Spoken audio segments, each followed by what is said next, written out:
एसटीचं आरक्षण देत कसं नाही, देत कसं नाही,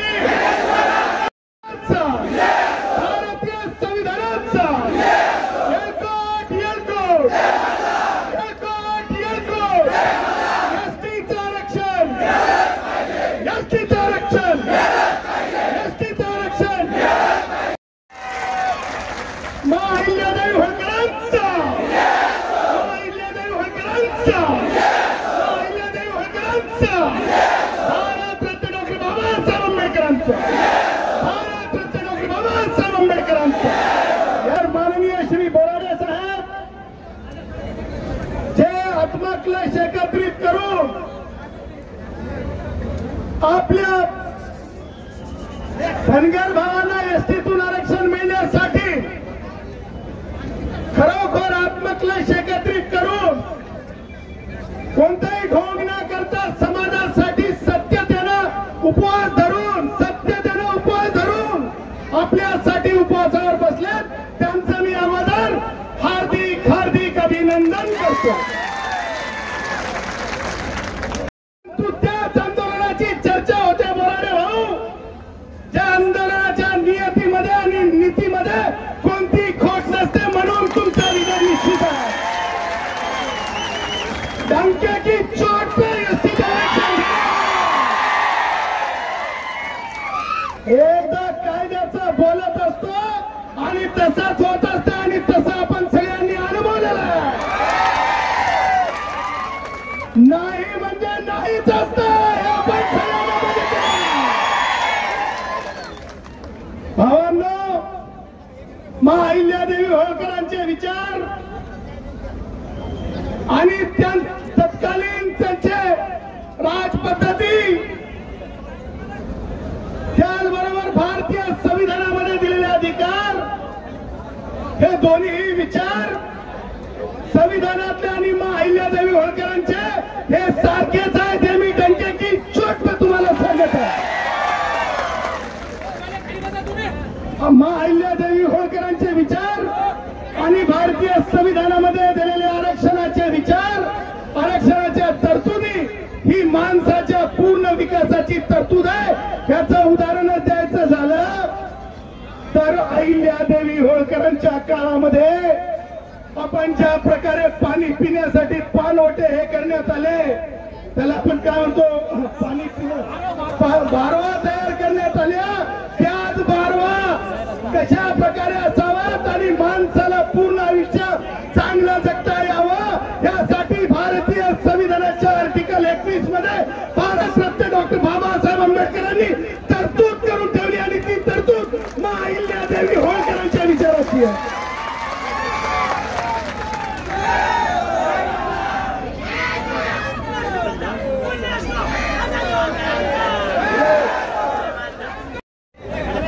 गाडीवर काही लोक आले, माझी वयोवृद्ध आई सुद्धा तुम्हाला भेटायला आली आहे, तिचं वय 80 वर्ष आहे.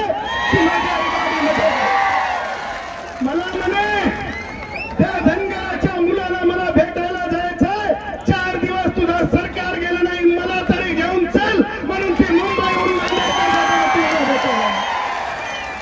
तुम्हाला भेटायला आली आहे.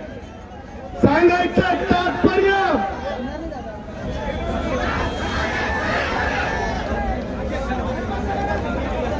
भावांनो, मला तुम्हाला सांगायचंय, भावांनो, मला तुम्हाला सांगायचंय, आपण जे आहोत संविधानाला जोडलेले आहोत, आपण संविधानाला फारकत घेतलेले नाही. त्या डंक्याची चोट पे आपल्याला दाखवून द्यायचं. हम फारकत वाले नहीं है, संविधान से गांठ मारने वाले हम हैं, और हम धनगर हैं, और हम धनगर हैं, और हम धनगर हैं.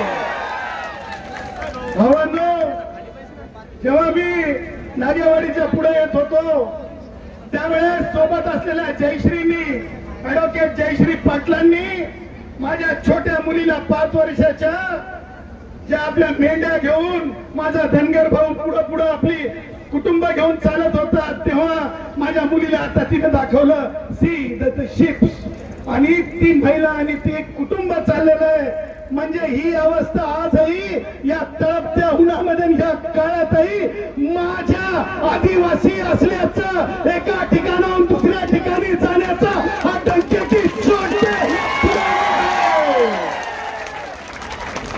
भावांनो, मी तुम्हाला भेटीला आलो. हे मी तुमचा माझा रक्ताचा नाता म्हणून आलो, हे मला तुम्हाला सांगायचं. भावांनो, मी इथं कोपराला गुळ लावायला आलो नाही किंवा स्टंट बाजीला आलो नाही.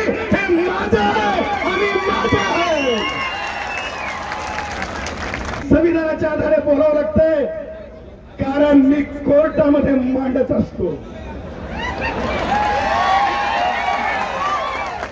मी हीच त्या वेळेची वाट पाहत होतो की ह्याच वेळेपासून सुरुवात होणार होती आणि हेच आहेत जे धनगर एसटी आरक्षण देऊन जातात. आणि त्याचबरोबर डिग्नरता माननीय श्री गिरीश महाजन साहेब, आमच्या रक्त मासाचा आमचा हो, आमच्या बोराडे हो. 4 दिवसाचा उपवास आहे. तातडी 5व्या दिवसाचा उपवास आहे. तातडीनं यंत्रणा हलवा आणि आमच्या बोराडे साहेबांकडे या, ही मी आपल्याला आवाहन करत आहे.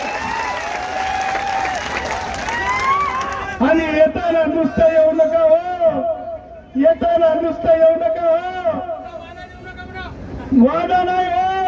मी सांगतो ऍक्ट घेऊन या. ऍक्ट स्पेलिंग आहे ACT. काय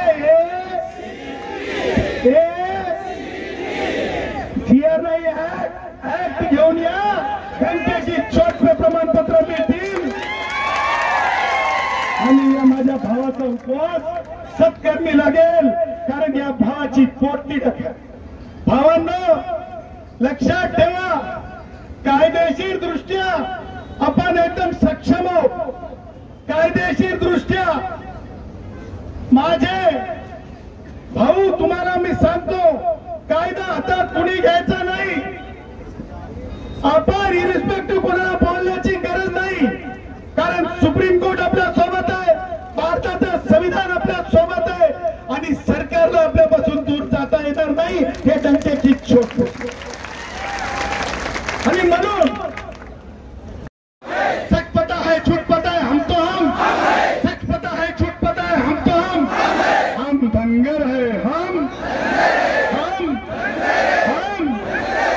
एसटी है. हम एसटी है. हम एसटी है. जय हिंद, वंदे मातरम, जय श्री राम, जय भारत का संविधान आणि जय जय जय हो मेरे धनगर भाइयों का, जय जय हो मेरे धनगर.